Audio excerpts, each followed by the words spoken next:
Hello everyone, स्वागत है आपका एक और नए सेशन के अंदर। तो बच्चों, आज हम करने वाले हैं कंज्यूमर प्रोटेक्शन का वन शॉट। इस पूरे सेशन के अंदर हम पूरे चैप्टर को कंप्लीट करेंगे, एक एक कॉन्सेप्ट को समझेंगे कि क्या कहना चाह रहा है ये चैप्टर।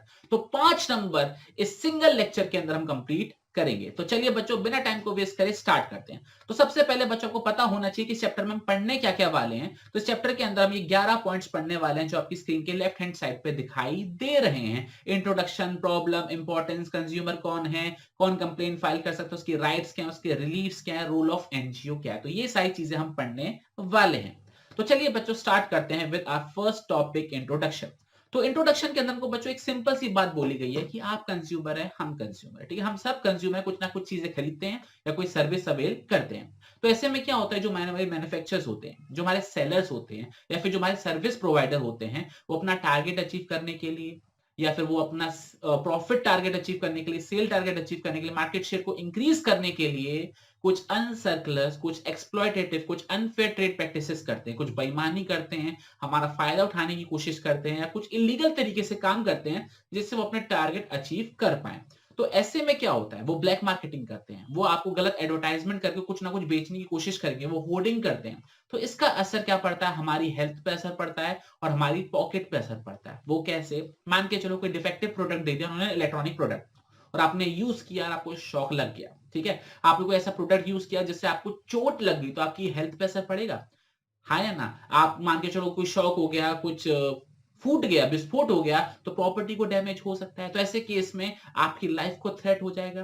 प्लस मान के चलो कोई ब्लैक मार्केट है, कोई होर्डिंग हो गई, तो उन्होंने क्या किया, चीजों को महंगा बेचना चालू कर दिया, तो आपकी जेब पे असर पड़ेगा, आपकी पॉकेट पे असर पड़ेगा, आपकी ओवर स्पेंड हो जाएगा। तो ये गलत एक्टिविटी ना हो, इसलिए कंज्यूमर को प्रोटेक्ट करने की जरूरत आ पड़ी है। तो इसलिए हम कंज्यूमर प्रोटेक्शन पढ़ने वाले हैं। पहले क्या अप्रोच होती थी बच्चों, पहले अप्रोच होती थी कि बायर तू सावधान रहना, क्या लिखा हुआ है, कैवेट एम्प्टर, बायर तू सावधान रहना। लेकिन अब क्या हो गया है अप्रोच, कैवेट वेंडेटर, मतलब सेलर तू सावधान रहेगा, तूने कुछ गलत एक्टिविटी करी तो हम तेरे को घेर लेंगे। क्या ये कॉन्सेप्ट आपको क्लियर है? बहुत सही। उसके बाद बच्चों हम पढ़ने वाले हैं कि ऐसी कौन कौन सी प्रॉब्लम्स हैं, जो नॉर्मल प्रॉब्लम्स हैं, वी एज अ कंज्यूमर इसके अंदर फेस करते हैं। तो 10 प्रॉब्लम्स हमको दे रखी हैं, 10 को एक बार अच्छे से रीड कर लेते हैं। तो पहला, सेल ऑफ एडल्टरेटेड गुड्स। इसका मतलब क्या है कि हमको मिलावटी माल बेच दिया जाता है। दूसरा है सेल ऑफ काउंटरफीट गुड्स, मतलब किसी और ब्रांड की कॉपी बनाकर हमको प्रोडक्ट बेच दिया जाता है सस्ते दामों पे, बोला जाता है डिस्काउंट पे बेच रहे हैं, पर एक्चुअल में क्या होता है, उनकी परमिशन के बिना उनकी कॉपी हमको सस्ते दामों पे बेच दी जाती है। तीसरा है सेल ऑफ सब स्टैंडर्ड गुड्स, मतलब जो क्वालिटी स्टैंडर्ड को मैच ही नहीं करते हैं, जिसमें आपने बेकार क्वालिटी का सामान लगा दिया, वो हमको बेच दिया जाता है। सेल ऑफ डुप्लीकेट गुड्स, ठीक है ना, स्टिकर किसी और का, प्रोडक्ट किसी और का हमको चिपका दिया। इसके अलावा अंडरवेट ऑफ प्रोडक्ट्स, बता रहे 1 किलो है, बेच रहे हमको 900 ग्राम है। तो ये कुछ मेजर प्रॉब्लम्स हैं जो हम एज अ कंज्यूमर फेस करते हैं। ये हमने 5 देख ली, 5 और देख लेते हैं बच्चों, ठीक है ना। और कौन कौन सी प्रॉब्लम है, ये रही हमारी बाकी की 5 problem. Black marketing and hoarding, आपको जबरदस्ती सामान को महंगा बेचा जाता है ब्लैक मार्केटिंग के चक्कर में, और आपको जबरदस्ती ज्यादा पैसा खर्च करना पड़ता है। इसके अलावा कुछ लोग ऐसे होते हैं जो एमआरपी पे ज्यादा बेचते हैं। कोविड के दौरान, लॉकडाउन के दौरान यही हुआ था, आपको एमआरपी से ज्यादा पे सामान बेचा जा रहा था और लोग उस चीज का फायदा उठा रहे थे। इसके अलावा सप्लाई ऑफ डिफेक्टिव गुड्स, ठीक है, आपको बेकार माल बेचा जा रहा है जस्ट बिकॉज उनको अपने टारगेट्स अचीव करने, आपको सस्ते दामों पे बेकार माल भी बेच दिया जाता है। जैसे कहता है end off season cell, 50% of, 80% of, तो ये उसी का कमाल है, सप्लाई ऑफ डिफेक्टिव गुड्स। इसके अलावा मिसलीडिंग एडवर्टाइजमेंट करते हैं, वो फॉल्स क्लेम करते हैं कि हमारे प्रोडक्ट में ये चमत्कार है, वो चमत्कार, आप 2 दिन में पता नहीं क्या क्या क्या हो जाओगे। ठीक है, तो मिसलीडिंग एडवर्टाइजमेंट करते हैं और आप खरीदने के लिए इन्फ्लुएंस हो जाते हो, तो आपकी जेब खाली हो जाती है। और लास्ट क्या है, सप्लाई ऑफ इंफीरियर सर्विसेज। इसका मतलब क्या है कि आपको बेकार सर्विस दी जाती है, प्रॉमिस आपको हाई सर्विस दी करी जाती है, लेकिन आपको बेकार सर्विस दी जाती है। क्या ये चीज क्लियर हो गया? ओके। इसके बाद हमको बच्चों पढ़ना है इंपॉर्टेंस ऑफ कंज्यूमर प्रोटेक्शन। ठीक है, कंज्यूमर को प्रोटेक्ट करना जरूरी क्यों है, इससे हमको फायदा क्या पहुंचेगा। तो ये 2 एंगल से हमको पढ़ना है। पहला एंगल जो है वो है हमारा कंज्यूमर के पॉइंट ऑफ व्यू से, और दूसरा जो एंगल है बच्चों वो है हमारा बिजनेस के पॉइंट ऑफ व्यू से। कंज्यूमर के पॉइंट ऑफ व्यू से हमको कितनी इंपॉर्टेंस पढ़नी है, 3 इंपॉर्टेंस पढ़नी है, और मैं इसको आपको याद करने का एक तरीका भी बताया था। माई एक्स वॉज यूनिक। एक्स मतलब ई एक्स का मतलब होता है wide spread exploitation of consumer. Unique का यूएन का मतलब क्या होता है हमारा, अनऑर्गेनाइज कंज्यूमर। और आई एन IN का मतलब क्या है? Consumer ignorance. एक एक करके तीनों को समझते हैं। पहला पॉइंट हमारा कंज्यूमर इग्नोरेंस। तो कंज्यूमर इग्नोरेंस का मतलब ये है कि हमारा कंज्यूमर इतना इग्नोर्ड है, उसको अपने राइट्स के बारे में या उसको जो जो रिलीफ्स मिल सकते हैं उसके बारे में उसको पता ही नहीं है। तो ऐसे में हमारी जिम्मेदारी बन जाती, गवर्नमेंट की जिम्मेदारी बन जाती है कि उसको प्रोटेक्ट किया जाए। क्या ये चीज क्लियर हो गई? बहुत बढ़िया। दूसरा बच्चों इसके अंदर क्या आता है हमारा, जरा एक बार ये भी डिस्कस कर ले। तो दूसरा हमारा अनऑर्गेनाइज कंज्यूमर। अनऑर्गेनाइज कंज्यूमर का मतलब क्या है कि कंज्यूमर के एसोसिएशंस नहीं है। कंज्यूमर इकट्ठा अपना एक एसोसिएशन नहीं बनाया कि लोग आपस में एक दूसरे की मदद कर पाए। जैसे आपने सुना होगा कि बैंक हड़ताल हो जाती है, वकीलों की हड़ताल हो जाती है, डॉक्टरों की हड़ताल हो जाती है। आपने सुना है कभी कंज्यूमर की हड़ताल हो गई? नहीं हुई। तो ऐसे कोई कंज्यूमर के ऑर्गेनाइजेशन नहीं है जो किसी कंज्यूमर के संग अगर गलत होता है तो उसके साथ खड़े हों। ऐसे हैं, दो चार हैं, लेकिन वो उतने बड़े स्केल पर काम नहीं कर रहे हैं। तो जब तक वो बड़े स्केल पर काम नहीं करते हैं, जब तक वो सबको प्रोटेक्ट करने के लिए लायक नहीं बन जाते, काबिल नहीं बन जाते हैं, तब तक कंज्यूमर को प्रोटेक्ट करना जरूरी है। और तीसरा है wide spread exploitation of consumer. इसका मतलब क्या है कि जो हमारे सेलर्स होते हैं, मैन्युफैक्चरर्स होते हैं, कुछ एक्सप्लॉयटेटिव एक्टिविटीज करते हैं, जैसे misleading advertisement, adulteration, unfair trade practices, black marketing, hoarding. तो इससे बचने के लिए कंज्यूमर को प्रोटेक्ट करने की जरूरत है। आई होप आपको ये तीनों पॉइंट क्लियर हो गए होंगे from consumers point of view. ठीक है, हमारा पहला क्या है? कंज्यूमर इग्नोरेंस, दूसरा अनऑर्गेनाइज कंज्यूमर, और तीसरा क्या है? Wide spread exploitation of consumer.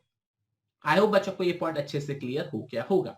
अब बच्चों बात करते हैं हम किसके पॉइंट ऑफ व्यू से? बिजनेस के पॉइंट ऑफ व्यू से, कि आपको कंज्यूमर को प्रोटेक्ट करने की जरूरत क्यों है। तो पहला पॉइंट जो आता है वो हमारा है long term interest of business. तो long term interest of business का मतलब क्या है कि अगर आपका कंज्यूमर खुश रहेगा, अगर आपका कंज्यूमर सेटिस्फाई रहेगा, तो वो आपसे दोबारा सामान खरीदेगा, है ना? आपसे दोबारा सामान खरीदेगा और प्लस आपका गुणगान वो दूसरों से करेगा कि सामान लेना तो शर्मा जी से लेना, अगर सामान लेना तो गुप्ता जी की दुकान से ही सामान लेना। तो इससे क्या होगा? एक तो आपकी रिपीट सेल होगी और प्लस आपका कस्टमर बेस भी इंक्रीज हो जाएगा। तो ये आपके फायदे के लिए, सेलर के फायदे के लिए, कि वो अपने कंज्यूमर को अच्छी डील देगा तो उसकी सेल्स ज्यादा होगी, रिपीट सेल ज्यादा होंगी और कस्टमर भी इंक्रीज हो जाएंगे। क्लियर? ओके। दूसरा पॉइंट क्या देख रहा है? Business use societies resources. तो आप बिजनेस कर रहे हो, आपके पास सामान कहां से आ रहा है? सोसाइटी से। आपके पास लोग कहां से आ रहे हैं? सोसाइटी से, है ना? तो आपका सब कुछ सोसाइटी से तो ले रहे हो, तो आपकी जिम्मेदारी बनती है कि आप ऐसे गुड्स बनाओगे या ऐसी सर्विसेज दोगे जो पब्लिक के इंटरेस्ट की हो। ध्यान रखना, जो पब्लिक के इंटरेस्ट की हो, आप वो गुड्स एंड सर्विसेज बना के उनको बेचोगे। क्या ये चीज क्लियर हो गया? ओके। थर्ड क्या आता है हमारा? Social responsibility. देखो बच्चों, 11th क्लास में हमने एक चैप्टर पढ़ा था, अगर आपको याद हो, social responsibility and business ethics. वैसे तो आपको याद नहीं होगा, लेकिन मैं आपको बता देता हूँ। सोशल रिस्पॉन्सिबिलिटी का मतलब क्या होता है कि बिजनेस की कुछ सामाजिक जिम्मेदारियां होती हैं, कंज्यूमर्स के प्रति, गवर्नमेंट के प्रति, एम्प्लॉयज के प्रति, ठीक है ना, एनवायरमेंट के प्रति। तो कंज्यूमर्स के प्रति भी हमारी एक बहुत ज्यादा कंज्यूमर कहते हैं सोशल रिस्पॉन्सिबिलिटी है कि हम कुछ भी गलत ना होने दें उनके साथ, और उनके इंटरेस्ट का ध्यान रखें। उनका इंटरेस्ट बड़ी सिंपल सी चीज में है, अच्छी क्वालिटी का सामान हो, रीजनेबल प्राइसेस पर हो और उनको आराम से मिल जाए। तो ये हमारी सोशल रिस्पॉन्सिबिलिटी भी है एज अ बिजनेस। क्लियर? बहुत सही। फोर्थ पॉइंट जो आता है बच्चों का हमारी कंज्यूमर रिस्पॉन्सिबिलिटी, ओ कंज्यूमर इंपॉर्टेंस का, वो है हमारा मॉरल जस्टिफिकेशन। मॉरल जस्टिफिकेशन का मतलब क्या है? बिजनेस की मॉरल ड्यूटी है कि वो कोई गलत काम ना करे, कोई भी अनसर्कुलस, एक्सप्लॉयटेटिव या फिर अनफेयर ट्रेड प्रैक्टिसेस नहीं करे, जैसे black marketing, hoarding, false misleading advertisement, ये ना करे। उनको जेन्युइन काम करना चाहिए। और फिफ्थ जो इंपॉर्टेंस है वो क्या है? Government intervention. अगर आप गलत काम करते हो और आप रुकते नहीं हो, तो आप गवर्नमेंट को इनवाइट कर रहे हो कि गवर्नमेंट आए और इंटरवीन करे और आपके बिजनेस को बंद करे। और जब गवर्नमेंट बिजनेस बंद करती है तो बहुत गंदा फाइन लगाती है, और अगर आपने कुछ ज्यादा ही बड़े बड़े कांड कर रखे हैं तो आपको जेल भी हो सकती है। तो अगर आप चाहते हो कि आपकी इमेज डाउन ना हो, गवर्नमेंट इंटरवीन ना करे, तो कृपया करके गलत काम ना करें। क्या ये आपको चीज क्लियर हो गई? बहुत सही। तो बच्चों, अभी तक हमने क्या पढ़ लिया कि ये चैप्टर हम क्यों पढ़ रहे हैं, इंट्रोडक्शन पढ़ लिया, फिर हमने देखा कौन कौन सी ऐसी प्रॉब्लम्स है जो कंज्यूमर फेस कर रहे हैं, फिर हमने देखा importance of consumer from consumers point of view और from business point of view. Clear? Okay. अब बच्चों हम बात करने वाले सबसे इंपॉर्टेंट पॉइंट पर कि एक्चुअल में भैया कंज्यूमर है कौन? Who is a consumer? तो मैंने आपको बताया था, नॉर्मल डेफिनेशन में तो हम कंज्यूमर को बोलते हैं जो सामान खरीदता है या जो सर्विस लेता है अपनी जरूरत के हिसाब से, उसे हम कंज्यूमर बोलते हैं। लेकिन कानून ऐसी डेफिनेशन को नहीं मानता, कानून मानता है एकदम डिटेल डेफिनेशन को। तो ध्यान रखना, कानून में जो कानून में जो आपकी कंज्यूमर की डेफिनेशन है वो कहां दे रखी है कंज्यूमर प्रोटेक्शन एक्ट 2019 में दे रखी है। इससे पहले एक्ट कौन सा था? Consumer protection act 1986। आपको कौन सा पढ़ना है? 2019 वाला, लेटेस्ट वाला आपको पढ़ना है। यहां तक क्लियर? ओके, थोड़ा स्पीड में पढ़ा रहा हूं जिससे आपका फटाफट से चैप्टर कंप्लीट हो जाए, और एक एक पॉइंट डिस्कस कर रहा हूं, इस चीज का ध्यान रखना, भगा नहीं रहा हूं, एक एक पॉइंट को डिस्कस कर रहा हूं लेकिन थोड़ी सी स्पीड में।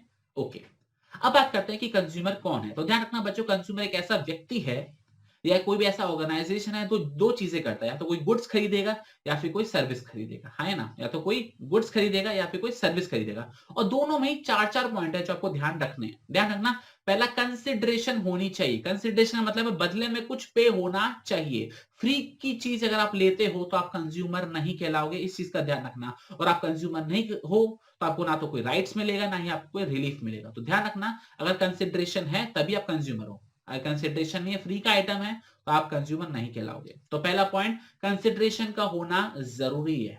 दूसरा, जो कंसिडरेशन है, जो पेमेंट है, या तो आपने पे कर दिया हो या फिर आपने प्रॉमिस कर दिया हो। आई रिपीट, पे कर दिया हो या प्रॉमिस कर दिया हो। प्रॉमिस का मतलब उधार पर लाए थे, क्या बाद में पे कर दूंगा, फ्री में नहीं लाए, उधार पर लाए, ठीक है? या तो पे कर दिया हो या प्रॉमिस कर दिया हो। पार्टली पे कर दिया हो, पार्टली प्रॉमिस कर दिया हो। पार्टली पे, पार्टली प्रॉमिस का मतलब क्या? 1000 रुपए का सामान था, 500 पे कर दिए, 500 बाद में पे कर दिए, ठीक है?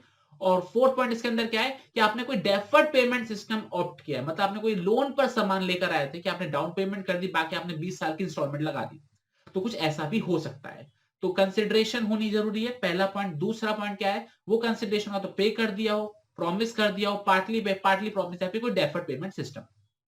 तीसरा पॉइंट क्या है कि खरीदा किसी और ने है, गुड्स खरीदा किसी और ने, सर्विस किसी और ने लिया, लेकिन मजे आप ले रहे हो उसकी परमिशन से, ठीक है ना? जैसे फॉर एग्जांपल, आपके पापा कोई मोबाइल खरीद के लेकर आए अपने नाम पर, लेकिन यूज कर रहे हो आप गेम खेलने के लिए, पबजी खेलने के लिए, ठीक है ना? इंटरनेट सर्विस का कनेक्शन मम्मी के नाम पर है, लेकिन घर में मजे कौन ले रहा है? आप ले रहे हो। तो मतलब आप भी कंज्यूमर हो ना।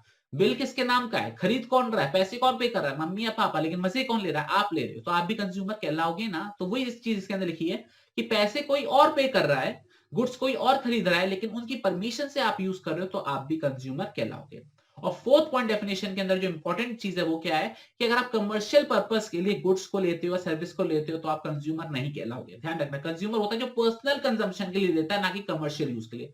तो if you are buying goods और availing service for commercial use, then you are not a buyer. Clear? Okay, यहां तक क्लियर? ठीक है। तो ध्यान रखना, गुड्स के अंदर भी 4 पॉइंट है, सर्विस के अंदर भी 4 पॉइंट है, इसलिए आपको दिख रहा होगा बड़े बड़े पैराग्राफ स्क्रीन पर दे रखे हैं। ओके, अब बच्चों इसके बाद हम पढ़ने वाले हैं कि कौन कंप्लेंट फाइल कर सकता है। तो ध्यान रखना है 7 लोग हैं जो कंप्लेंट फाइल कर सकते हैं। 7 क्या है, जरा एक बार देखेंगे। थोड़ा स्क्रीन थोड़ा सा ज्यादा ही हाईलाइट हो गया। हाँ, तो कौन कौन कंप्लेंट फाइल कर सकता है देखेंगे। पहला, कंज्यूमर खुद। दूसरा, सेंट्रल गवर्नमेंट या स्टेट गवर्नमेंट कंप्लेंट फाइल कर सकती है। तीसरा, कोई रजिस्टर्ड कंज्यूमर ऑर्गेनाइजेशन। ध्यान रखना, registered consumer organisation, unregistered consumer organisation complaint file नहीं कर सकता, ठीक है? तो पहला कंज्यूमर खुद, दूसरा सेंट्रल गवर्नमेंट या स्टेट गवर्नमेंट, तीसरा रजिस्टर्ड कंज्यूमर ऑर्गेनाइजेशन, चौथा कोई सेंट्रल अथॉरिटी हो तो वो कंप्लेंट फाइल कर सकती है, पांचवा अगर आप मर गए हो तो आपका लीगल रिप्रेजेंटेटिव, छठा अगर आप छोटे हो, आई रिपीट अगर आप छोटे हो तो आपके पेरेंट्स या फिर लीगल गार्जियन, सातवां अगर बहुत सारे लोगों को दिक्कत है, एक ही दिक्कत है या एक जैसी दिक्कत है, तो सबके बिहाफ पर एक दो जने रिप्रेजेंट करके कभी कंप्लेंट फाइल कर सकते हैं। इसका मैंने आपको एग्जांपल क्या दिया था कि मान के चलो आप किसी कॉलोनी में रहते हो, कॉलोनी में 50 घर है और 50 घर को सिर्फ एक ही प्रॉब्लम आ रही है कि पानी बेकार आ रहा है, ठीक है ना? तो सिर्फ 50 के 50 घर अगर जाके कंप्लेंट फाइल करेंगे तो थोड़ा सा भीड़ भाड़ हो जाएगी। तो वो क्या करते हैं, सोसाइटी के 2-3 लोग जाएंगे, पूरी सोसाइटी को रिप्रेजेंट करते हुए और अपनी कंप्लेंट फाइल करेंगे। तो जब बहुत सारे लोगों को एक ही प्रॉब्लम होती है या एक जैसी प्रॉब्लम होती है, तो कुछ लोग सबके बिहाफ पर कंप्लेंट फाइल कर देते हैं। तो ये 7 लोग हैं जो कंप्लेंट फाइल कर सकते हैं। आई होप आपको ये चीज अच्छे से क्लियर हो गई होगी। बहुत बढ़िया, आगे बढ़ते हैं। आगे क्या दे रखा है बच्चों? आगे सबसे इजीएस्ट टॉपिक दे रखा है, दैट इज कंज्यूमर राइट्स। आपको पता होगा 6 कंज्यूमर राइट है जो हमको पढ़ने हैं। पहला है राइट टू सेफ्टी। कोई भी सामान जब आप खरीदते हो तो आपका एक राइट है कि आपको प्रोटेक्शन मिले। प्रोटेक्शन कहां पर मिले? आपकी लाइफ को प्रोटेक्शन मिले, आपकी हेल्थ को प्रोटेक्शन मिले, आपकी प्रॉपर्टी को प्रोटेक्शन मिले, आपको किसी भी तरीके का नुकसान ना झेलना पड़े। तो इसलिए आपसे बोला जाता है कि आप कोई भी अगर इलेक्ट्रॉनिक प्रोडक्ट खरीदते हो तो आप ISI मार्क वाला प्रोडक्ट खरीदो, क्योंकि उससे पता लगता है कि क्वालिटी वाला प्रोडक्ट है।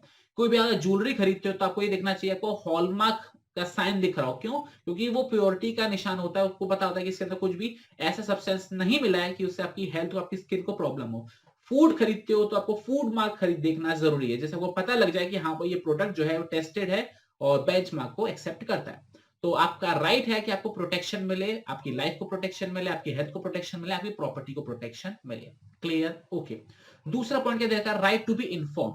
राइट टू बी इन्फॉर्म का मतलब क्या होता है कि कोई भी प्रोडक्ट खरीदने से पहले या फिर कोई भी सर्विस लेने से पहले, ध्यान रखना, पहले आपको उस प्रोडक्ट से रिलेटेड या सर्विस रिलेटेड सारी इंफॉर्मेशन दी जाए। सारी इंफॉर्मेशन का मतलब है कि वो प्रोडक्ट क्या है, वो सर्विस क्या है, कब तक मिलेगा, कैसे यूज करना है, कितने में मिलेगा, कोई साइड इफेक्ट तो नहीं है, उसके अंदर क्या क्या, आपको सारी चीजें पता होनी चाहिए। तो आपने देखा होगा जब भी आप कोई प्रोडक्ट खरीदते हो तो उसके संग आपको एक मैनुअल मिलता है, या कोई भी डब्बा खरीदते हो तो उसके पीछे उसके इंस्ट्रक्शन दे रखे होते हैं या फिर इंग्रेडिएंट्स दे रखे होते हैं। तो किस लिए दे रखे होते हैं? इसलिए दे रखे होंगे राइट टू बी इन्फॉर्म्ड है, आपको बताया जाना चाहिए कि उसके अंदर क्या क्या है या कैसे कैसे यूज कर सकते हो।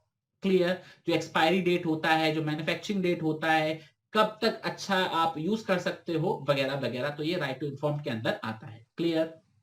ओके। इसके बाद आपको दे रखा है थर्ड जो राइट है वो है राइट टू बी एश्योर्ड। ध्यान रखना, कहीं कहीं जगह पे राइट टू चूज दे रखा है, लेकिन आपको क्या ध्यान रखना है? Right to be assured. इसका मतलब क्या है कि कंज्यूमर के पास राइट है, या फिर ये कह लो सेलर की जिम्मेदारी है कि वो आपको वाइड वैरायटी ऑफर करे। ठीक है ना? उसके बाद जितने भी वैरायटी, वो सारी वैरायटी आपको ऑफर करेगा, तो आप अपनी सहूलियत के अकॉर्डिंग, अपने बजट के अकॉर्डिंग, अपनी ब्रांड प्रेफरेंस के अकॉर्डिंग वो प्रोडक्ट खरीदोगे जो आपको पसंद आ रहा है। वो आपको जबरदस्ती कोई प्रोडक्ट नहीं बेच सकता। ध्यान रखना, वो ऐसा फोर्स नहीं कर सकता खरीदोगे तो यही खरीदोगे, अदरवाइज कुछ नहीं खरीद सकते। ऐसा बिल्कुल नहीं है। वो आपको वाइड वैरायटी ऑफर करेगा और आपका राइट है कि आप उसमें से अपनी चॉइस के अकॉर्डिंग बेस्ट पॉसिबल जो आपका प्रोडक्ट है वो आप खरीद सकते हो। क्लियर? ओके। तो 3 राइट हमने देख लिए। चौथा राइट क्या बच्चों हमारा? Right to be heard. Right to be heard का मतलब क्या है कि इन केस आपको ऐसा लगता है कि यार जो सर्विस थी जैसी बताई थी वैसी नहीं दी, या जैसा गुड बताया गया वैसा गुड आपको नहीं मिला, आपको डिससेटिस्फेक्शन होता है, तो आप अपनी आवाज उठा सकते हैं, आप कंप्लेंट फाइल कर सकते हैं और आपकी बात को सुना जाएगा। तो इसलिए आपने नोटिस करा होगा कभी आप कोई सामान खरीदते हो, प्रोडक्ट के पीछे या सर्विस लेते हो तो आपको कस्टमर केयर का नंबर दे रखा होता है ना? तो कस्टमर केयर का नंबर का मतलब यही होता है कि आपको कोई प्रॉब्लम हो तो आप अपनी प्रॉब्लम उठाओ, अपनी आवाज उठाओ और उनसे आप सॉल्यूशन मांगो, तो आपको प्रॉब्लम आपकी सॉल्व करी जाएगी। इसके साथ साथ गवर्नमेंट ने भी कुछ एजेंसीज बनाई हैं, जैसे district commission, state commission, national commission, जहां पर आप अपनी कंप्लेंट फाइल कर सकते हो और आपकी आवाज को सुना जाएगा। क्लियर? बहुत बढ़िया। फिफ्थ पॉइंट क्या देखा? Right to seek redressal. ध्यान रखना, सिर्फ आपकी बात सुनी जाए, आपकी कंप्लेंट सुनी जाए उतना ही काफी नहीं है, आपको रिलीफ भी तो मिलना चाहिए, आपको न्याय भी तो मिलना चाहिए कि अगर आपके साथ कुछ गलत हुआ है तो आपको न्याय मिलना चाहिए। तो न्याय मिलने के लिए आपके पास राइट है कि आपको रिड्रेसल मिलेगा, आपको रिलीफ मिलेगा। और ध्यान रखना, रिलीफ तभी मिलेगा अगर आप प्रूफ कर पाओ कि हाँ आपके संग गलत हुआ है। ठीक है? वो सेलर प्रूफ करेगा कि उसके संग गलत हुआ है, आप प्रूफ करोगे कि आपके संग गलत हुआ है, तो जो प्रूफ कर देगा उसको रिलीफ मिल जाएगा। ठीक है? ये चीज क्लियर होगा, ध्यान रखना, प्रूफ करना जरूरी है। तो राइट टू सीक रिड्रेसल का मतलब है कि अगर आपके संग कुछ भी एक्सप्लॉयटेटिव एक्टिविटी होती है, कोई अनफेयर ट्रेड प्रैक्टिस होती है, जैसे कि फॉल्स क्लेम करना, ब्लैक मार्केटिंग करना, होर्डिंग करना, तो आप कंप्लेंट फाइल करोगे तो आपको रिलीफ मिल जाएगा। क्लियर? रिलीफ में क्या क्या हो सकता है वो हम आगे पढ़ने वाले, लेकिन आपको बता देता हूं कि आपके डिफेक्ट को रिमूव कर दिया जाएगा, प्रोडक्ट को रिप्लेस कर दिया जाएगा, नहीं तो रिफंड कर दिया जाएगा, कोई चोट लगी तो कॉम्पनसेशन मिल जाएगा। तो ऐसे बहुत सारे रिलीफ है जो आपको मिल सकते हैं। पढ़ेंगे अभी आगे, डिटेल में पढ़ेंगे। इसके बाद हमारा जो 6 पॉइंट आता है वो आता है हमारा राइट टू कंज्यूमर एजुकेशन। इसके अंदर क्या दे रखा है जरा पढ़ते हैं। तो इसके अंदर आपको सिंपल सी बात बोली है कि एज अ कंज्यूमर ये आपका राइट है कि आपको आपके राइट्स के बारे में या फिर आपके वो जो रिलीफ्स अवेलेबल हैं उसके बारे में उसको बताया जाए, उसके बारे में आपको समझाया जाए और आपको अवेयर कराया जाए कि एट द टाइम जब आपको जरूरत पड़े तो आप उसको अच्छे से यूज कर पाओ, अच्छे से समझ पाओ। ये चीज क्लियर हो गया। तो राइट टू कंज्यूमर एजुकेशन का मतलब होता है कि it is your right to be well informed, to have proper knowledge about your rights and reliefs available to you. ये चीज क्लियर हो गया? बहुत सही। तो ये थे हमारे बच्चों 6 कंज्यूमर राइट्स। ध्यान रखना, सबसे ज्यादा आपको कंफ्यूजन होगा तो राइट टू बी हेयर्ड में होगा और राइट टू सीक रिड्रेसल में होगा। तो इसको 2 बार 3 बार अच्छे से एक बार पढ़ लेना। क्लियर? ओके। अब बच्चों हम बात करने वाले राइट्स तो ठीक है, क्या हमारी कुछ जिम्मेदारी भी बनती है? तो यस, आपकी बहुत सारी जिम्मेदारी बनती है। ऐसा ही नहीं है कि सब कुछ आप गवर्नमेंट पे टाल दो या सब कुछ आप एजेंसीज पे टाल दो। आपकी भी जिम्मेदारी है कि आप, ऐसा नहीं है कि आंख बंद करके कुछ भी सामान खरीद लाओगे, कहीं से भी सामान खरीद लाओगे और कोई दिक्कत होगी तो कंज्यूमर कोर्ट चले गए कि हे हमारे कंज्यूमर कोर्ट हमको रिलीफ दो। ऐसा नहीं है, आपकी भी कुछ जिम्मेदारी है, वो भी आपको ध्यान रखनी है। तो जिम्मेदारी क्या है? सबसे पहले आपको खुद को पता होना चाहिए कि कौन कौन तरीके की गुड्स या फिर सर्विसेज मार्केट में अवेलेबल है, जिससे आप अपनी कोई अच्छी चॉइस कर पाओ, आपको कोई जबरदस्ती सामान ना बेच पाए। ठीक है ना? कभी क्या होता है, किसी दुकान पर जाते हो, वो आपको प्रोडक्ट दिखाता है और आप क्या, जो वो दिखाता है आप खरीद लेते हो, तो इसका मतलब क्या? आप अवेयर नहीं हो, आपको पता ही नहीं है कि इसके अलावा और भी गुड्स हो सकते हैं मार्केट में, ना तो आप पूछते हो। तो you should be aware about the various goods and services that are available in the market so that you can make an intelligent choice based upon your preferences and budget. Clear? बहुत बढ़िया। दूसरा point क्या दे रखा है? आप standardised goods खरीदिए। आप कोई भी अगर सब स्टैंडर्डाइज्ड या डिफेक्टिव गुड्स जानबूझ के खरीदते हैं जस्ट बिकॉज वो सस्ता है, तो ये आपकी गलती है, आपको रिलीफ नहीं मिलेगा। It is your responsibility to buy only standardised goods. तो आप आईएसआई मार्क वाला, एफपीओ मार्क वाला, हॉलमार्क वाला ही सामान खरीदे, कोई भी गलत सामान आप ना खरीदे। तीसरा क्या है? आप जो यूजर मैनुअल आता है वो जरूर पढ़िए, या फिर आपको पता होना चाहिए कि उस प्रोडक्ट से रिलेटेड साइड इफेक्ट्स क्या हो सकते हैं। ठीक है? आप उस प्रोडक्ट के इंस्ट्रक्शंस पढ़िए, उसके संग संग जो रिस्क एसोसिएट उसके बारे में जानकारी लीजिए। आप ये नहीं कह सकते हो मैंने तो यूजर मैनुअल पढ़ा नहीं था और मेरे संग नुकसान हो गया तो भैया भरपाई करो। ऐसा नहीं है। तो जो आपको इंस्ट्रक्शन दिए जाते हैं, जो मैनुअल दिए जाते हैं, उनको रीड करना भी आपकी जिम्मेदारी है। आप बिना रीड के कुछ काम करते हो तो ये आपकी गलती है, आपको पछताना पड़ेगा। क्लियर? इसके अलावा उन्होंने आगे पॉइंट क्या दे रखा है? रीड लेबल्स केयरफुली, कि कैसे यूज करना है, कोई इंस्ट्रक्शंस दे रखा है उसके अंदर। ठीक है ना? कोई साइड इफेक्ट तो नहीं है, एक्सपायरी है, तो ये सारी चीजें आपको पढ़कर खरीदनी है। ऐसा ना हो कि बिना पढ़े आप आंख बंद करके भरोसा करके खरीद लो। ये जिम्मेदारी है कि आप पढ़ के, देख के, समझ के लेकर आए। इसके अलावा क्या है? Assert yourself to ensure that you get a fair deal. That ना, फेयर डील में ही आपको रखना है विश्वास कि हाँ भाई, आप कोई गलत तरीके से डील ना करो, आप फेयर डील ही करके लाओगे। ठीक है? क्लियर? ओके। इसके अलावा be honest on your dealing. Be honest on your dealing का मतलब क्या है? कि आप सही जगह से, सही तरीके से सामान खरीद के लेकर आएंगे तो ही आपको रिलीफ या फिर आपको प्रोटेक्शन दी जा सकती है। कल को आप कोई चोरी का सामान खरीद लो, वहां से कोई डिफेक्ट हो जाए, तो आप ये थोड़ी ना चाहोगे कि मैंने चोरी का सामान खरीदा था लेकिन मैं हूं तो कंज्यूमर, मुझे रिलीफ मिलना चाहिए। ऐसा नहीं है। तो be honest on your dealing. कोई भी ब्लैक मार्केटिंग का, होर्डिंग का आप सामान खरीद के लेकर आते हो तो आपको ऐसा हो सकता है कि रिलीफ ना मिले, क्योंकि आप जानबूझ के ऐसा खरीद रहे हो। तो it's your responsibility to be honest in your dealings. Clear? Okay. और देख लेते हैं और क्या जिम्मेदारी दे रखी है। हाँ, बिल लेना ना भूले। ध्यान रखना, बिल लेना जरूरी है, क्योंकि बिल जो है वो एज अ प्रूफ काम करता है कि आपने वो सामान वहीं से खरीदा था। और कल को बिल ना हुआ तो आप प्रूफ नहीं कर पाओगे आपने सामान वहां से खरीदा था, और शायद ऐसी वजह से आपको रिलीफ ना भी मिले। तो बिल लेना जरूरी है। इसके अलावा file complain in appropriate consumer forum. ध्यान रखना, मान के चलो एक दुकानदार के पास आप गए और आपने उससे मोबाइल खरीदा और उसने मोबाइल खराब दे दिया। आप वापस कराने गए, उसने वापस नहीं किया, तो ऐसा नहीं है कि पुलिस कंप्लेंट फाइल कर दो जाके, कि आप थाने में चले गए कि भैया हमारे से लूट लिया गया है। नहीं, ऐसी जगह पर नहीं जाया जाता है। वो आप एक क्रिमिनल कंप्लेंट फाइल होती है, ऐसी छोटी मोटी चोरी की नहीं होती है। उसके लिए आप कंज्यूमर कोर्ट जाओगे। ध्यान रखना, आपको कंप्लेंट जो फाइल करनी है वो कंज्यूमर कोर्ट में करनी है, ना कि पुलिस स्टेशन में। पुलिस के पास इस चीज का इलाज नहीं है, पुलिस के पास इस चीज की पावर नहीं है। किसके पास है? कंज्यूमर कोर्ट के पास है। तो आप कंज्यूमर कोर्ट के पास जाइए तो वो आपको रिलीफ देगा। तो ध्यान रखना, आपको सही जगह कंप्लेंट फाइल करनी है। ठीक है? ये आपकी जिम्मेदारी हो। प्लस इस चीज से मत घबराना कि छोटा अमाउंट है कि बड़ा अमाउंट है। अगर आपको लगता है कि आपके संग गलत हुआ तो आप कंप्लेंट फाइल कीजिए, आपको रिलीफ जरूर मिलेगा। इसके अलावा आप कंज्यूमर सोसाइटीज बनाइए, उनको, लोगों को एजुकेट कीजिए about their rights and reliefs available to them. और लास्ट, रिस्पेक्ट करें एनवायरमेंट का, उनका ख्याल रखें, जबरदस्ती गंदगी वगैरह ना मचाएं। क्लियर? कोई डाउट, कोई परेशानी? बहुत बढ़िया। तो बहुत ही सिंपल सा चैप्टर है, वन शॉट में हमने एकदम अच्छे से पढ़ रहे हैं। इसके हम बात करते हैं redressal agencies under consumer protection act. ध्यान रखना, कानून के अंदर 3 तरीके की आपको एजेंसीज दे रखी है। एजेंसीज का मतलब क्या है? कि कौन कौन 3 लेवल पर आपको कैसे कैसे मिलेगा प्रोटेक्शन। प्रोटेक्शन कैसे मिलेगा? अगेंस्ट कोई भी अगर गलत एक्टिविटी होती है। तो गवर्नमेंट ने 3 एजेंसीज बनाई है। पहला डिस्ट्रिक्ट कमीशन, दूसरा स्टेट कमीशन और तीसरा नेशनल कमीशन। क्या है ये कमीशन, जरा बात करते हैं। आपने कोर्ट के बारे में तो सुना होगा, district court, high court, supreme court. तो वैसे ही कंज्यूमर के 3 कोर्ट होते हैं। पहला डिस्ट्रिक्ट कमीशन, जिसका फुल फॉर्म क्या है? District consumer dispute redressal commission. दूसरा हमारा स्टेट कमीशन, तीसरा हमारा नेशनल कमीशन। क्लियर? तो 3 लेवल पर आपकी कंप्लेंट सुनी जाएगी। अब कैसे कैसे सुनी जाएगी जरा बात करते हैं। अगर आपकी कंप्लेंट या फिर गुड्स एंड सर्विस का अमाउंट 1 करोड़ तक का है तो आप डिस्ट्रिक्ट कमीशन के पास जाओगे और उससे अपनी कंप्लेंट दर्ज करोगे और उनसे रिलीफ मांगोगे। ध्यान रखना, अगर 1 करोड़ तक की प्रॉब्लम है, 1 करोड़ तक की, तो आप डिस्ट्रिक्ट कमीशन के पास जाओगे। अगर आपकी प्रॉब्लम 1 करोड़ से ऊपर की और 10 करोड़ तक की है तो आप डायरेक्टली स्टेट कमीशन के पास जा सकते हो।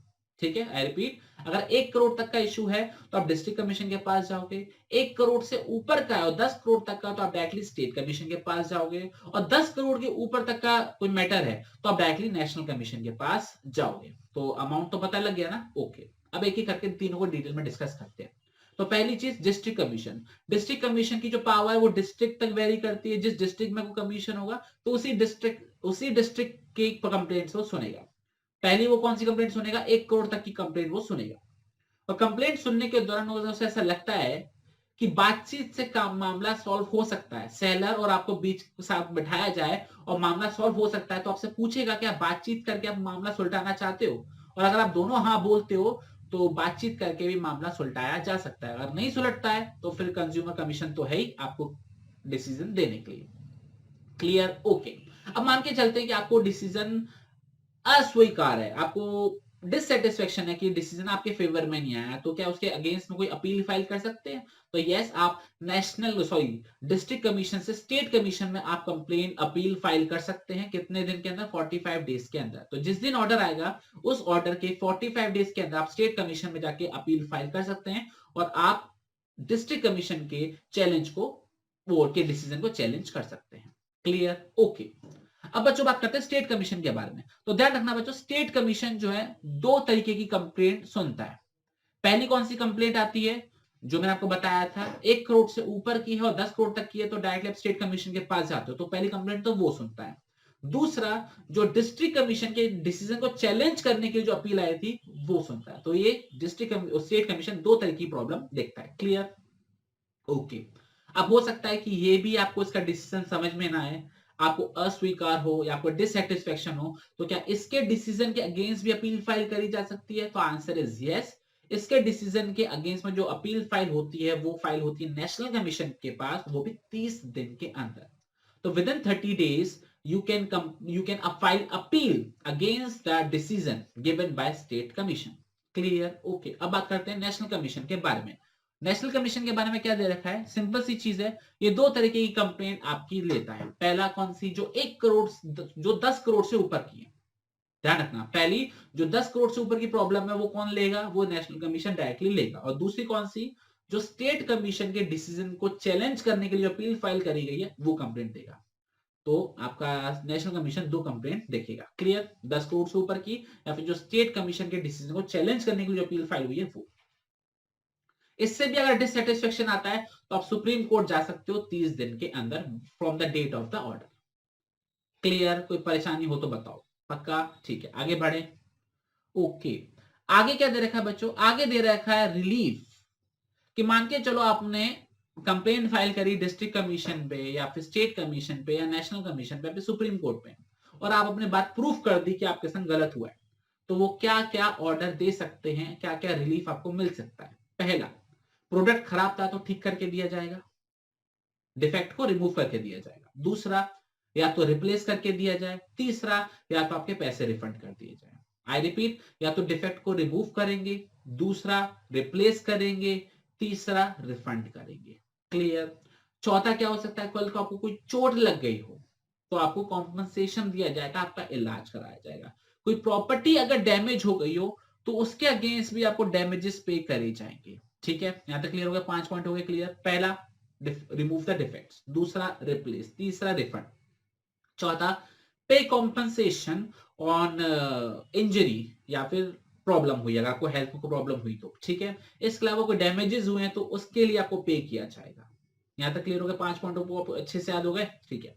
छठा पॉइंट क्या दे रखा है इसके अंदर? कि मान के चलो आप कोई ऐसी प्रैक्टिस कर रहे हो, किसी तरीके का काम कर रहे हो, तो वो मना कर देंगे, अब आप इस तरीके के काम नहीं कर सकते, आपको रिस्ट्रिक्ट कर दिया जाएगा, अब आप आगे से वाला काम नहीं करेंगे। ठीक है। इसके अलावा जो भी हजारियस गुड्स थे जिस वजह से आपको दिक्कत आई थी, आप उसको मार्केट में नहीं बेच पाओगे। सेलर को ये ऑर्डर जाएगा कि अब ये सामान आप मार्केट में नहीं बेच पाओगे, ठीक है।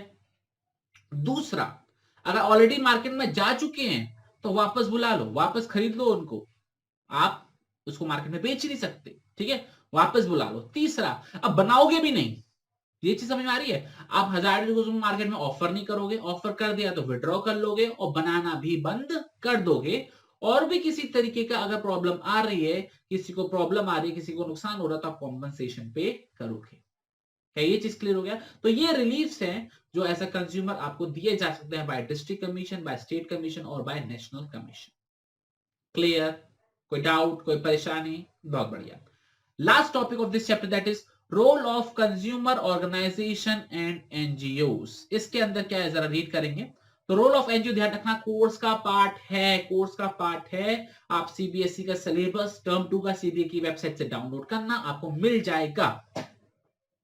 रोल ऑफ एनजीओ और कंज्यूमर ऑर्गेनाइजेशन का क्या काम है? पहला, आपको एजुकेट किया जाए आपके राइट्स और आपके रिलीफ्स के बारे में। दूसरा, वो पीरियोडिकल्स को पब्लिश कर सकते हैं सॉरी, वो पीरियोडिकल्स को पब्लिश कर सकते हैं, मैगजीन को पब्लिश कर सकते हैं, जिसके अंदर आपको कंज्यूमर की प्रॉब्लम्स के बारे में, आपको लीगल एडवाइस के बारे में बताया जा सकता है। तीसरा, वो प्रोडक्ट की टेस्टिंग करवा सकते हैं और आपको बता सकते हैं अलग अलग प्रोडक्ट की टेस्टिंग करवा के कि कौन सा प्रोडक्ट आपके लिए बेहतर है और कौन सा प्रोडक्ट आपके लिए खराब है। फोर्थ पॉइंट क्या है? वो आपको एनकरेज करेंगे कि भले ही छोटा सा अमाउंट हो, भले ही आपके संग बहुत बड़ी भयंकर गड़बड़ हो गई हो, आपको लगता है कि चल छोड़, कुछ नहीं जा रहा, छोटा मोटा अमाउंट था, तो वो आपको एनकरेज करेंगे कि आप अपना स्टैंड लें, स्ट्रांगली प्रोटेस्ट करें और अपनी कंप्लेंट को फाइल करें, आपको न्याय जरूर मिलेगा। वो आपको एनकरेज करेंगे। फिफ्थ पॉइंट क्या है? आपको लीगल असिस्टेंस प्रोवाइड कराएंगे, आपको लीगल एडवाइस प्रोवाइड कराएंगे, जिससे आप एक सही डायरेक्शन में जाकर अपनी कंप्लेंट फाइल कर सकते हैं। छठा पॉइंट क्या दे रखा है आपको? आपके बिहाफ पर अगर आप असमर्थ हैं, आपको पता ही नहीं है कि कैसे काम होता है, तो आपके बिहाफ पर भी कंप्लेंट फाइल वो कर सकते हैं। सेवन पॉइंट क्या दे रखा है कि अगर लगता है कि हाँ भाई जनरल पब्लिक के संग कुछ धोखाधड़ी हो रही है, ठीक है ना, किसी पर्टिकुलर नहीं, जनरल के संग धोखाधड़ी हो रही है, तो वो जनरल के लिए भी जनहित याचिका, पब्लिक इंटरेस्ट लिटिगेशन भी फाइल कर सकते हैं कंज्यूमर कोर्ट। और लास्ट पॉइंट में आपको कंज्यूमर कोर्ट का कंज्यूमर ऑर्गेनाइजेशन का नाम दे रखा है जो ऐसे काम करता है। Consumer unity interest society, C2US cuts कह सकते हैं, जयपुर की एक कंज्यूमर ऑर्गेनाइजेशन है जो कंज्यूमर के बिहाफ पर लड़ाई करती है। क्लियर? तो बच्चों, ये था हमारा one short video of consumer protection, जिसके अंदर हमने हर एक पॉइंट को अच्छे से डिस्कस किया, एक फास्ट रिवीजन हमने अच्छे से कर लिया और इसके अंदर हमने सारे टॉपिक्स कवर कर लिए। आई होप आपको ये पसंद आया होगा, ठीक है। आपको डिटेल लेक्चर्स चाहिए तो डिटेल लेक्चर्स भी हमारे इसी चैनल पर कंज्यूमर प्रोटेक्शन के अवेलेबल हैं, ठीक है, जो हमने 2 घंटे के अंदर, सिर्फ 2 घंटे के अंदर लाइन बाय लाइन चैप्टर करके हमने पूरा डिस्कस किया। और ये हमारी रिवीजन वीडियो है, आधे पौने घंटे के अंदर हो गई होगी कंप्लीट, और उसमें आपको अच्छे से सारा टॉपिक समझ में आ गया होगा।